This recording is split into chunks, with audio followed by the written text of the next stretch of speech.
अस्सलाम वालेकुम जी। आज का लेक्चर हमारे पास रिलेटिविस्टिक मास एनर्जी रिलेशनशिप के बारे में है, जो सबसे एक फेमस टूल बनता है हमारे पास E is equal to M C square. उसकी डेरिवेशन आज हम देखेंगे।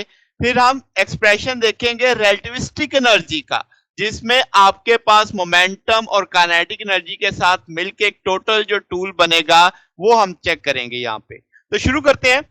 आज का हमारा मेन टॉपिक हो गया रिलेटिविस्टिक मास एनर्जी रिलेशनशिप। जैसे मैंने कहा कि सबसे सिग्निफिकेंट रिलेशन है। क्लासिकल मैकेनिक्स में हम काइनेटिक एनर्जी को, अगर वर्क एनर्जी प्रिंसिपल आपने देखा हो तो कहते हैं कि work done on a body है जो इसको स्टेट ऑफ मोशन से, यानी फ्रॉम स्टेट ऑफ रेस्ट, यानी एक चीज रेस्ट पे थी, आपने उस पर फोर्स लगाई, उसने फासला तय किया, वर्क हुआ और उससे वो स्टेट ऑफ मोशन में आ गई। तो इसका मतलब वो उसकी वेलोसिटी में बदलाव आया। इसका मतलब उसके पास अब वो चल रही है तो काइनेटिक एनर्जी उसकी बनी। तो वर्क यानी आपके पास चेंज इन काइनेटिक एनर्जी का बायस बन रहा होता है। ठीक है। हम कहें अगर फोर्स F लगी, मास M पे, ds उसमें डिस्प्लेसमेंट आई उसी डायरेक्शन में, तो वर्क आप कैसे डिफाइन करेंगे? dw is equal to FTS आ जाएगा। हम इसे FDR फिल वक्त रिप्रेजेंट कर लेते हैं। तो यहां से F force rate of change of momentum होता है, मोमेंटम mv के तौर पे ले लेते हैं। तो ये वैल्यू मैंने इस जगह पे F की जगह प्लेस कर दी। अब चूंकि d by D T into M V है, और अब हम चूंकि रिलेटिविस्टिक में है, ना मैस एब्सोल्यूट है ना वेलोसिटी एब्सोल्यूट है, तो इसका मतलब वक्त के साथ मैस में भी चेंज आ सकता है, वेलोसिटी में भी चेंज आ सकता है। तो मुझे प्रोडक्ट रूल लगाना पड़ेगा। तो आपने फर्स्ट फैक्टर सेकंड, यानी आपने m को फर्स्ट फंक्शन ले लिया, सेकंड का डेरिवेटिव, फिर सेकंड वैसे रख लिया, फर्स्ट का डेरिवेटिव उठा लिया। तो ये टूल आ गया। डी आर अंदर तरफ दे देते हैं। जब डी आर अंदर जाएगा तो वी को थोड़ा सा साइड पे करके D R over D T, इसी तरीके से एम को हटा के D R over D T कर देंगे। अब ये D R over D T velocity है, तो क्या आपके पास ये चेंज इन वेलोसिटी के रिप्रेजेंट आ जाएगा। इसी तरीके से ये चेंज इन आपके पास ये वेलोसिटी बन जाएगी, ये वी स्क्वायर के तौर पे लिखा जा सकता है। अब क्या है जनाब कि आपके पास इस सारे मामले को अगर हम देखें तो ये इक्वेशन 1 के तौर पे लिखा जा सकता है। डी डब्ल्यू बराबर है एम वी डी वी के तौर पे आ जाएगा, वी स्क्वायर बराबर आ जाएगा डी एम के।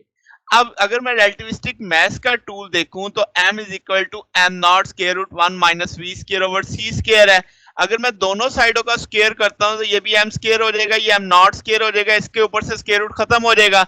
अगर आप c को सॉल्व करो, यानी एलसीएम ले लो, तो ये बनेगा सी स्क्वायर माइनस वी स्क्वायर, बटे में सी स्क्वायर आएगा, तो बटे के नीचे बटा आ गया तो सी स्क्वायर ऊपर ले जाया जा सकता है, और नीचे सिर्फ क्या बचेगा, सी स्क्वायर माइनस वी स्क्वायर। तो उसे क्रॉस कर देंगे, नीचे जो बटे के नीचे सी स्क्वायर था वो उठा के ऊपर ले जाएंगे। तो मैंने एक स्टेप छोड़ा है, मैंने उसे समझा दिया वैसे कि एम स्क्वायर आ जाएगा बराबर c minus square minus we square, और ये आ जाएगा am not square C square के तौर पे।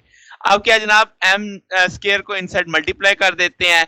अब हम जानते हैं कि भाई आपके पास अगर हम पार्शियल डिफरेंशिएशन लेते हैं, यहाँ पे c speed of light constant है। ठीक है। अगर इस टूल में मैं देखूं तो m नॉट प्रॉपर मास है, यानी जो रेस्ट की हालत में रीडिंग ली थी c स्क्वायर वैसे ही कांस्टेंट है।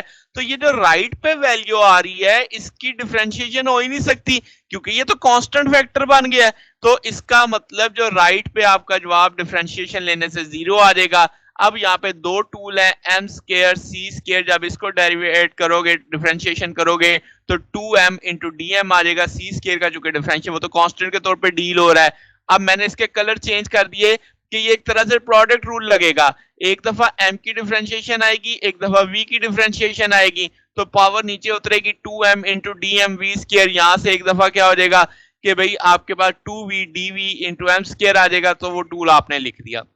अब आपने क्या कर सकते हैं, क्या आप इसमें से 2m कॉमन उठा के काट सकते हैं? बिल्कुल काटा जा सकता है। दूसरी तरफ जाके वो 0 हो जाएगा, यानी 2m इसमें से ले लो, 2m इसमें से ले लो, कॉमन उठाया, दूसरी तरफ जाके वो 0 हो गया, तो रिमेनिंग फैक्टर ये बच गया।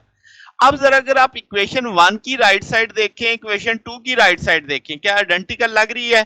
बिल्कुल आइडेंटिकल है। तो अगर मैं कंपेयर करूं कि राइट साइड सेम है 1 और 2 की, तो लेफ्ट साइड भी सेम होनी चाहिए, तो मैंने लेफ्ट साइड सेम करके लिख दी। तो अब अगर आप इसे इंटीग्रेट करते हैं, यानी आप स्टार्टअप लेते हैं 0 से w वर्क तक का, तो स्टार्टअप जब आप रेस्ट पे थे तो m नॉट, चलते चलते m हो गया, तो आपने इसी तरीके से वर्क निकाल लिया, यहाँ से c square m minus m naught आ जाएगा, सी स्क्वायर अंदर तरफ खाएंगे, m C square minus m not square आ गया। तो ये वर्क आ गया, ये वो अमाउंट ऑफ वर्क डन है जो फोर्स ने किया चेंज इन वेलोसिटी के लिए, यानी 0 से v तक लाने के लिए जो वर्क डन हुआ है। अब ये वर्क डन को हम काइनेटिक एनर्जी से रिप्रेजेंट कर सकते हैं, तो W की जगह हमने T किया और कोई बदलाव नहीं किया। इस सारे में M not C square constant के तौर पे डील हो रहा है। याद है ना डिफरेंशिएशन में राइट साइड 0 की थी तो वो कांस्टेंट था, क्योंकि एम नॉट भी कांस्टेंट है, सी भी आपके पास क्या है, कांस्टेंट है। अब इस टूल से पता क्या चल रहा है, ये कह रहा है ये टूल के भाई आपके पास काइनेटिक एनर्जी में जो चेंज होगी उसकी वजह क्या होगी, कॉज इंक्रीज इन मास। ठीक है, क्योंकि सी तो कांस्टेंट है। जैसे ही अगर आप काइनेटिक एनर्जी में बदलाव करोगे लेफ्ट साइड पे, तो राइट पे भी तो बदलाव करना पड़ेगा ना। एम नॉट में बदलाव नहीं हो सकता, सी में बदलाव नहीं हो सकता, तो इसका एम बढ़ाना पड़ेगा मुझे। तो इसका मतलब मैस में इजाफा करना पड़ेगा अगर काइनेटिक एनर्जी बढ़ती है। बात समझ आई? यानी अब ये समझे इस टूल के अंदर जो आपकी, जिसे मैं कर्सर शो कर रहा हूं, एम नॉट सी स्क्वायर, इसमें तो कोई बदलाव नहीं आ सकता, इसमें एम सी स्क्वायर में बदलाव आ सकता है, इसमें से भी सी में तो कोई बदलाव नहीं आएगा, एम में ही आएगा। तो अगर काइनेटिक एनर्जी बढ़ानी है तो एम बढ़ाना पड़ेगा। तो यही चीज यहां पे लिखी गई है। अब इसका मतलब मैस बढ़ रहा है। तो आइंस्टाइन ने अजम्पशन ली कि भाई आपके पास ये जो एडिशनल मैस का कंसेप्ट है, ये इसका मतलब कि तमाम मैस एनर्जी की ही एक बहरूप लिए हुए है, यानी वो एनर्जी की एक खास किस्म है। यहाँ पे जो एम नॉट सी स्क्वायर है, हम कहेंगे ये इंट्रिंसिक एनर्जी है पार्टिकल की, यानी वो पार्टिकल जब रेस्ट पे था उस वक्त जो उसकी एनर्जी, जाती एनर्जी थी, वो है। और एम, इसको हम रेस्ट मैस एनर्जी बोल सकते हैं पार्टिकल की। अब अगर इसी टूल में से ये नेगेटिव वाला फैक्टर दूसरी तरफ ले जाया जाए तो ये बन जाएगा, तो ये अब total energy of particle represent कर रहा है एम सी स्क्वायर। तो इसका मतलब ये T plus M not square, इसके होगा ई मान लो टोटल एनर्जी, और ये वो टूल बन गया E is equal to M C square. तो अब अंदर खाते आपको पता है कि ये कैसे बना है, यानी T plus M not C square के तौर पे हम इसे कंसीडर कर रहे हैं। तो ये आइंस्टाइन की वो फेमस इक्वेशन है, एनर्जी मैस रिलेशनशिप है। अब इसमें जो है कंसेप्ट आता है कि मैस एनर्जी में इंटर कन्वर्टेबल है, यानी एनर्जी मैस में कन्वर्ट की जा सकती है और मैस एनर्जी में कन्वर्ट किया जा सकता है। अगर मैं एम मैस को कन्वर्ट करता हूं तो एनर्जी कितनी बनेगी, एम सी स्क्वायर आएगी। ये चीज आप देख सकते हैं जब आप एटॉमिक और हाइड्रोजन बम का एक्सप्लोजन स्टडी करते हैं, तो आपके पास पावर प्रोडक्शन न्यूक्लियर रिएक्टर में ये वहां सारे सिग्निफिकेंट हो जाता है ये मामला कि मैस एनर्जी में कन्वर्ट हो रहा है और एनर्जी किस में कन्वर्ट हो रही है, मैस में। अब जो टॉपिक मैंने शुरू करना है वो है एक्सप्रेशन फॉर रिलेटिविस्टिक एनर्जी के बारे में।